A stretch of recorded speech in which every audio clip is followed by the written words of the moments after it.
Hey Cowboy Nation, welcome back to Primetime Studios. Like always, I'm your host Primetime Phil, and it's been a minute since I've been on here and done any kind of recording on video. Most of the stuff I've been doing is just jumping on live streams, jumping on Mark Holmes' channel, kind of getting a little, experience on trying to go live. Something I definitely want to bring to this channel, and it's just something I didn't have the balls to honestly do within that first year. You have no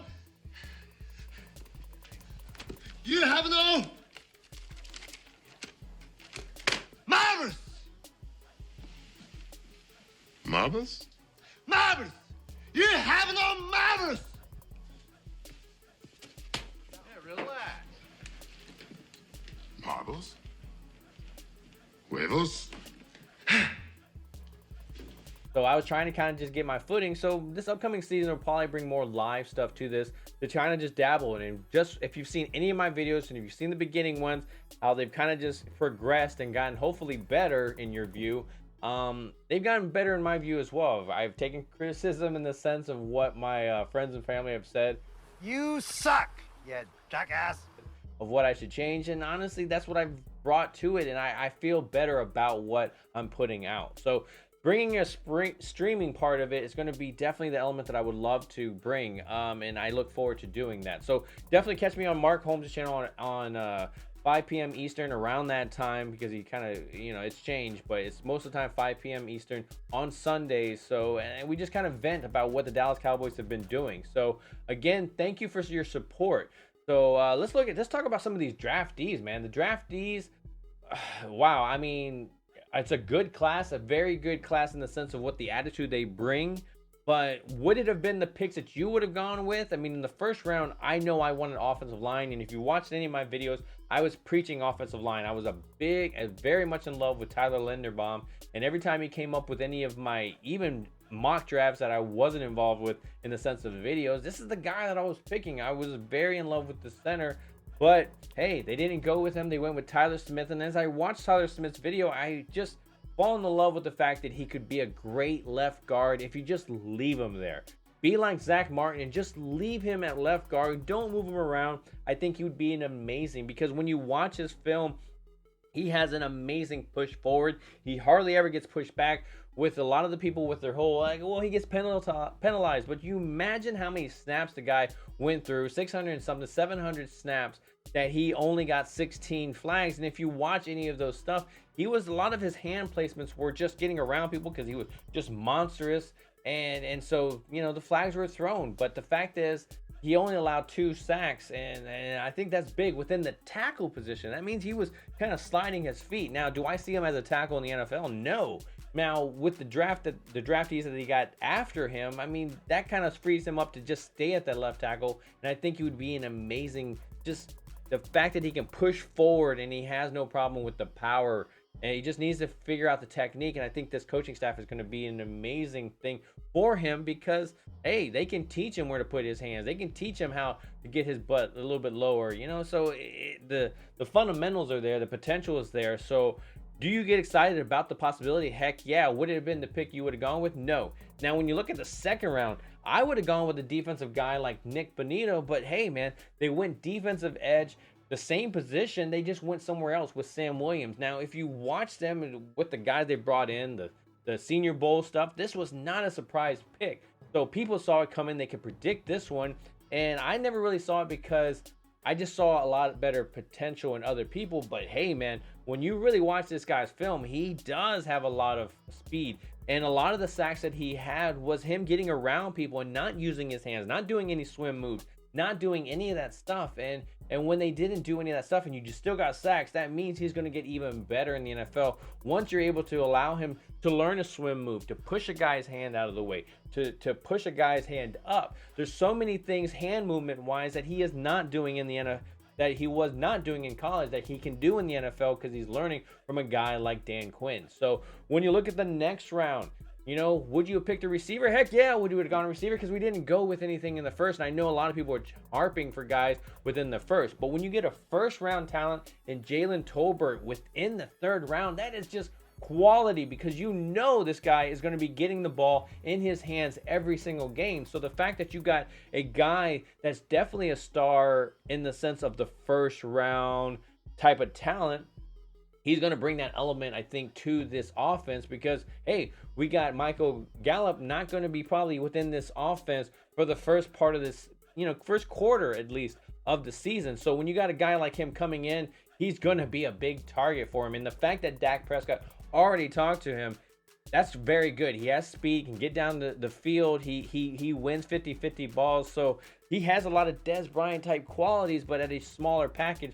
So he can weave in and out. So you got guys that can, and he doesn't chirp unless he's chirped at. And so he does bring an attitude. So again, definitely a quality that you're seeing within these guys. Now, when you look at the fact of the tight end at the 4th round, this is definitely the 4th and 5th round with a sweet spot for the tight end. And could you have walked away with it better? I think some people would have argued yes, but I love the pick for what this team does. Remember, if you watch any of these previous videos, you've seen that this offense loves the tight end to block and to roll out. So this guy is playing the picture perfect tight end for what this offense does. He's even a better option what Dalton Schultz does, because Dalton Schultz doesn't bring the blocking element while Jake Ferguson does. Now you got guys like Mel Kiper that says that he isn't a blocking tight end. If you watch any of Wisconsin football, you need to know how to block when you play for them because they're going to be running the ball. And so he is truly a blocking tight end that can, and if you see any of his stats and any of his play, he definitely has soft hands. So he brings in the ball with ease. So I think he's a great compliment and definitely doesn't doesn't put you against the wall when it comes to what Dalton Schultz may come to the future. Now you have a little bargaining chip saying that, hey man, they can walk away from that and not worry about it because they can draft another tight end next year. So it definitely opens up a lot of possibilities. Now with what Dallas did the rest of the draft, I think it really it filled some big holes. Because you got Matt Waletzko there that can definitely play left tackle or right tackle. But I really think that he's a great solid backup for what if Tyron Smith, because you got Josh Ball there. We don't know what we have quality wise, but Matt Waletzko. Now, when you look at the conference that he was in the type of, basically the competition, he wasn't allowing a sack. The guy is huge at 6'8". I mean, the guy is a big dude. So the left tackle is definitely where I would put him, and definitely not inside where people are talking, because he's going to be too big of a target to throw over for Dak. So having him shift out and he didn't allow any sacks within his conference, competition. So he definitely brings an awe factor. But again, when the level of competition raises, will he be able to raise his game? So you can't just stick him in there, expect him to start. But the fact is, you got a guy that has some quality to him, better than Chaz Green, an Nseki that we've had in the past for this team. So I look forward to what this thing, and I love the fact that they did come back and pick another offensive guy.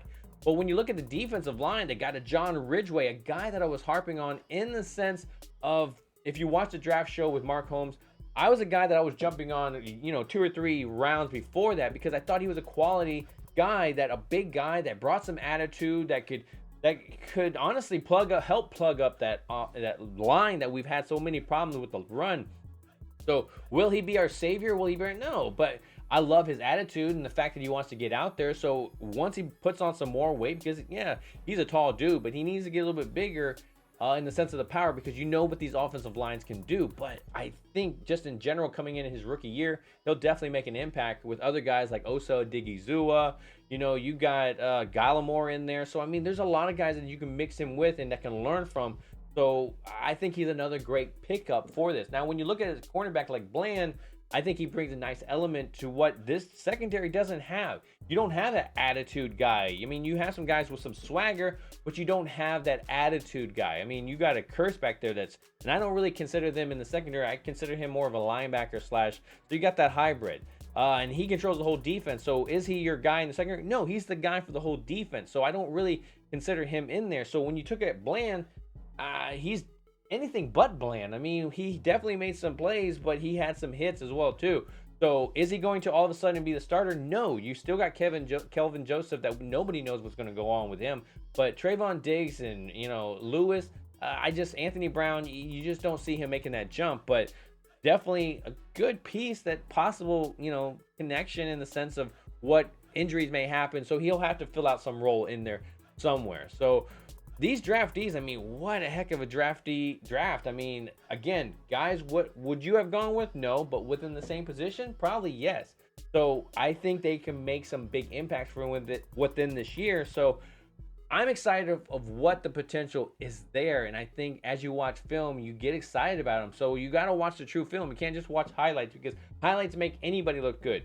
Film, you can see what's their weaknesses. And that's what I want to dive more into. As I watch some of these guys' film, I really, this offseason, am going to be able to do individual guys.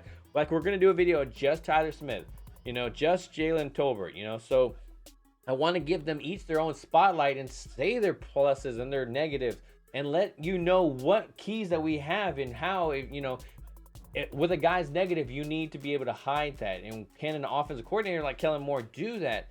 So that's what we're going to dive more in. And I'm just excited to, you know, just be back doing some films again. But I want to, again, jump more into the live stream. And that's something I definitely get excited about. So again, thank you for tuning in. Like always, I'm Primetime Phil. I appreciate all your support, Cowboy Nation. But don't forget to always ring that bell.